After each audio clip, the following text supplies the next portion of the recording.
Et oui, coucou, me revoilà. Du coup, c'est une petite surprise. Je vous ai fait un module complémentaire qu'on va appeler le module 7.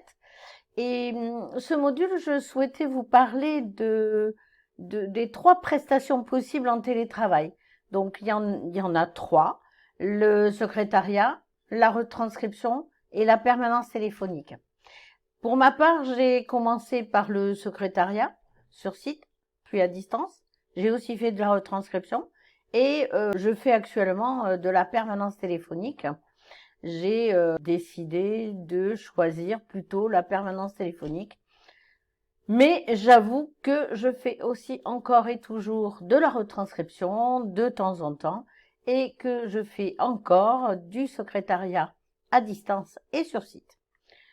Bon voilà, j'ai fait le tour de ce que je fais. Je vais maintenant vous expliquer donc les trois prestations. Il y a donc la première prestation qui est le secrétariat. Le secrétariat, c'est basique. Il peut être administratif ou spécialisé. Dans le spécialisé, on a le juridique, le médical, le bâtiment, le commercial. Je crois que c'est tout. Pour le secrétariat, vous avez ensuite deux façons de le pratiquer. Soit vous le pratiquez sur site, chez le client, soit vous le pratiquez à distance. Soit vous faites un mix des deux, on l'a déjà vu dans les modules de formation. Alors, bien entendu, les qualités et les compétences, on revient toujours sur les mêmes qualités. Les qualités, c'est la rigueur, l'autonomie, l'organisation, la méthode, la réactivité, l'efficacité, avoir le sens de la communication, avoir le sens commercial, on va dire discrète surtout, mais pas timide.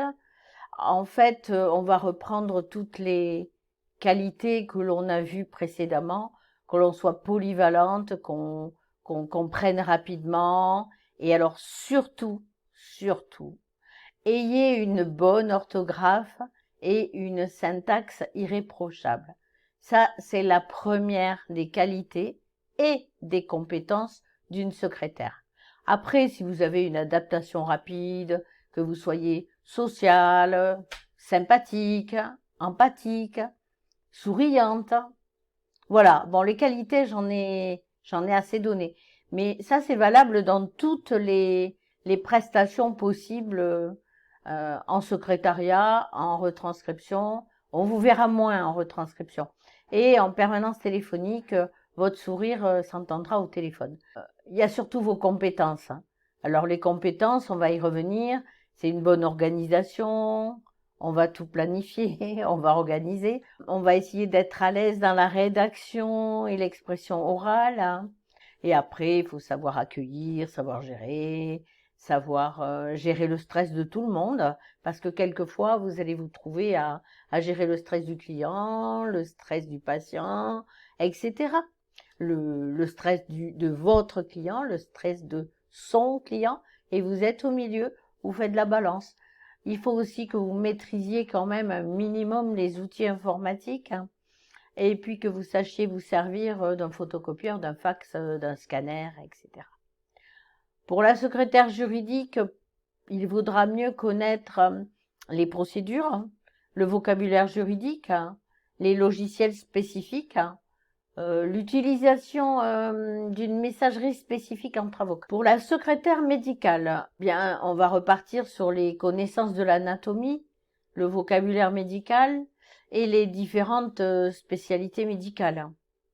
Pour le BTP, la connaissance du vocabulaire BTP, travaux publics, une connaissance générale quand même de la réglementation du BTP, quelques notions juridiques parce que ce métier en a, et savoir gérer encore l'organisation, les plannings, etc. Bien entendu, vos tâches, elles vont être en fonction de la prestation que vous allez réaliser. Administrative, secrétaire juridique, secrétaire médical, secrétaire dans le bâtiment, secrétaire commercial. Donc, bien entendu, vous aurez dans tous les cas des courriers, des documents, du classement, de l'organisation de déplacement, des réservations, de la gestion du stock, des fournitures, du classement, de l'archivage.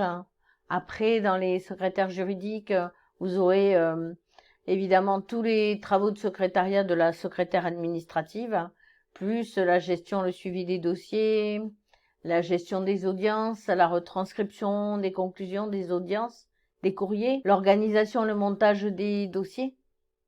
Dans la secrétaire médicale, elle aura également des tâches différentes, en plus des tâches administratives normales.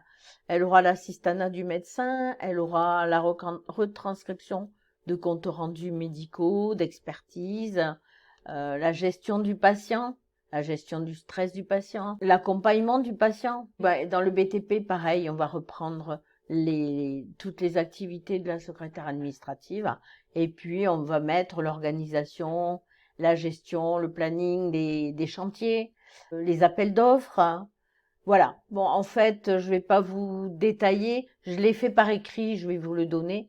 Donc, vous l'aurez par écrit, tout ce que j'ai commencé à vous dire.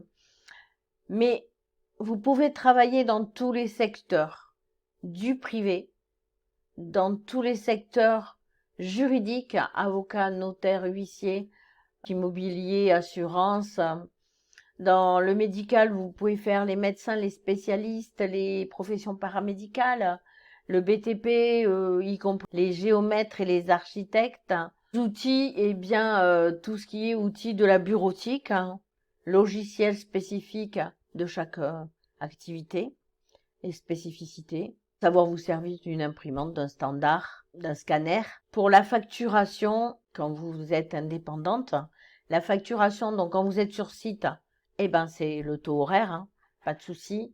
Après, dans l'idéal, quand vous êtes à distance, le tarif horaire est le plus simple. Sinon, vous pouvez faire à la tâche. Vous créez des tarifs en fonction des tâches.